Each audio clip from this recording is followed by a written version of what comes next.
अल्लाह वाला बुजुर्ग अमा लंबीदा चलमी हाइरिबा बुजुर्ग अदुदा मियोय खरना लक्नरमी सुमदसु हजिक मतम असिदा सुफी सिंह अमदी इचम चंबा उलमा सिंहबु नोकनबा अमसुंग करेम कथाइनबसे अदुम मतवी हाइरिबा लंबी चलिबा बुजुर्ग अदुदा करेमनबा कोइना मियोय अमना हंगलकी हजरत नहाक अमुक्ता हाइबियु नहाकने हेना फब्रा नत्त्रगा अईगी हुईने हेना फब्रा हंगलिबा वहंग अदुदा बुजुर्ग अदु सावरमदे अमसुंग पुकनिंगदा अवनबा नुंगाइतबा करीमता लैरमदे फजबा मवोंगदा पाउखम पिरकी हौजिक्ति अई हाइबा ngamदे हुईना फब्रा नत्त्रगा अईना फरिब्रा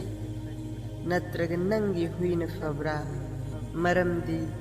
अईदी करंबा हालत सीगदगे खंगदे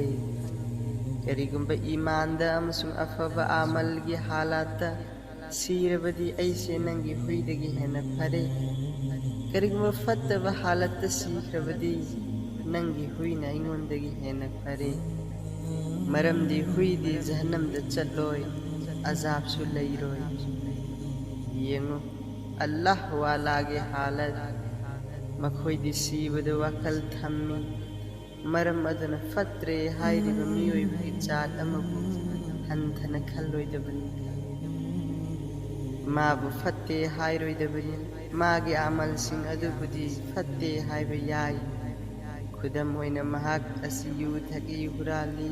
कुफुर तवी अदु वैरबदी माना तौरिबा आमल सिंह अदुगी मतुंगिना माबु फत्ते हाइरो अदुगा महाकी जात बुदी फत्ते हाइगनु ममैथंगदा करी फल ओइगनी हाइबा खंगद्रिबा फावबा कनागुंबा अमगी जात फत्तना खनबा यादे।